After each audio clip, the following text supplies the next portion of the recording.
लेकिन कीर्ति जी कहना भी नहीं चाहिए। लेकिन कीर्ति जी मुझे ऐसा लगता है कि टीएमसी अब राहुल गांधी पर कुछ बोलने से बचती भी है, और खासतौर से आप बचते हैं जब से आपने वो मुद्दा उठाया और उसके बाद पूरी टीएमसी के बाकी नेता भी उठाने लगे कि इंडिया गठबंधन का नेतृत्व ममता बनर्जी को करना चाहिए, कांग्रेस को नहीं करना चाहिए। उसके बाद से इंडिया गठबंधन की दरारें सबके सामने हैं।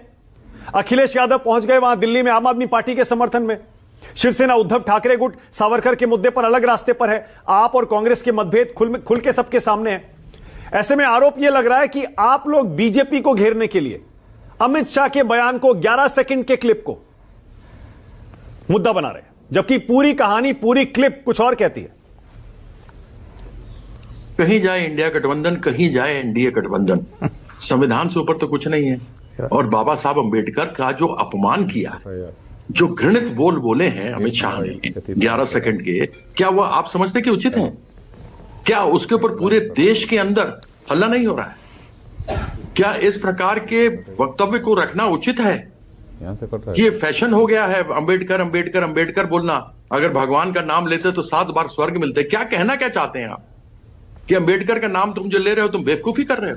नहीं कीर्ति जी, नहीं, अगेन देखिए, नहीं 11 सेकंड के क्लिप को अगर आप इंटरप्रेट करेंगे, विश्लेषण करेंगे तो आप कुछ भी कर सकते हैं, लेकिन 1-1.5 मिनट का उनका पूरा कॉन्टेक्स्ट में आप बयान देखेंगे, उसका मतलब यह था कि कांग्रेस पार्टी और विपक्ष सिर्फ अंबेडकर करता है, फैशन बना लिया है, जबकि वो अंबेडकर जी को हराने में, उनका अपमान करने में कोई कसर नहीं छोड़ी उन्होंने।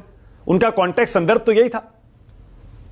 तो फिर आप वही तो कह रहा हूं, तो हराने में इनका भी तो हाथ था। इनका जनसंघ ने नहीं दिए थे क्या आपने कैंडिडेट चुनाव में? इनसे पूछिए ना, आरएसएस ने जनसंघ के कैंडिडेट नहीं खड़े किए थे क्या? उस समय तो जनसंघ थी जिस समय पहला चुनाव हुआ था। ठीक है, मतलब आप ये कह रहे हैं कि कांग्रेस ने भी अपमान किया, आप ये कह रहे हैं कांग्रेस ने भी अपमान किया बाबा साहब का, और बीजेपी ने भी किया। बीजेपी ने तो किया ही अपमान है। बीजेपी तो कभी नहीं चाहती थी। बीजेपी ने तो आज तक कभी भी संविधान चाहा ही नहीं। उनके तो गोवलकर जी ने कहा कि वेस्टर्न कॉन्सेप्ट अलग अलग से ले आया गया है, यहां तो मनुस्मृति होनी चाहिए। मतलब नेहरू जी ने भी अपमान किया ना कीर्ति जी? मनुस्मृति में जिस प्रकार से अनुसूचित जाति दलितों के साथ उस पर लिखा हुआ है दुर्व्यवहार, महिलाओं के खिलाफ दुर्व्यवहार लिखा हुआ है, वो मनुस्मृति ये चाहते थे कि महिलाओं का बराबर का अधिकार न मिले, दलितों मतलब नेहरू जी ने भी किया ना कीर्ति जी? नेहरू जी भी ने अपमान किया ना, उनके खिलाफ उम्मीदवार उतारा, उनके पीए को, उसके बाद उनके समर्थन में प्रचार भी किया, 1990 तक भारत रत्न नहीं दिया, ये भी तो अपमान ही हुआ ना। आप ये तो कांग्रेस साबरा जी बैठे हैं, आप उनसे पूछिएगा। मैं तो आपके सामने जो बीजेपी बोल रही है मैं उसका जवाब दे रहा हूं, जो कांग्रेस है वो जवाब देगी। बीजेपी इस बात का जवाब देना कि उसने जनसंघ को क्यों लड़ाया था वहां पे। ठीक है, उसने मनुस्मृति का समर्थन क्यों किया था, कीर्ति जी, संविधान का क्यों नहीं किया था। ठीक है, इंडियन मुस्लिम लीग के साथ इनके डॉक्टर श्यामा प्रसाद मुखर्जी ने कलकत्ता में और लाहौर में प्रोविंशियल गवर्नमेंटें क्यों बनाई थी? कीर्ति जी अगर धक्का मुक्की के मुद्दे पर राहुल गांधी के खिलाफ दिल्ली पुलिस कार्रवाई करती है, गिरफ्तारी तक बात आती है, टीएमसी का स्टैंड क्या होगा? आप सीसीटीवी तो आने दीजिए।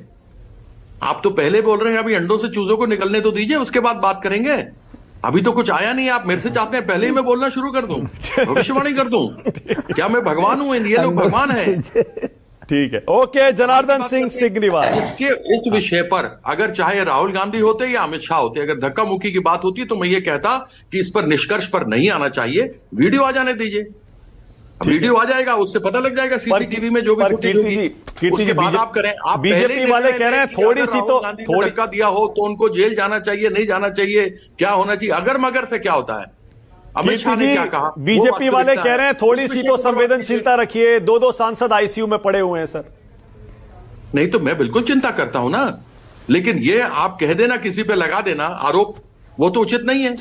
मैंने तो जब इनके भ्रष्टाचार के ऊपर आरोप लगाया था दिल्ली क्रिकेट संघ के ऊपर, तो वो तो मेरे दस्तावेज नहीं थे, सरकारी थे। उसके बाद भी इन्होंने मुझे निकाला ना, तो न खाऊंगा ना खाने दूंगा, तो एक जुमला था, उसके अलावा और क्या था? ओके जनार्दन जी पहले तो ये बताइए, अगर वाकई कोई सीसीटीवी फुटेज है, कोई वीडियो है, राहुल गांधी ने धक्का दिया, तो जारी क्यों नहीं कर देते?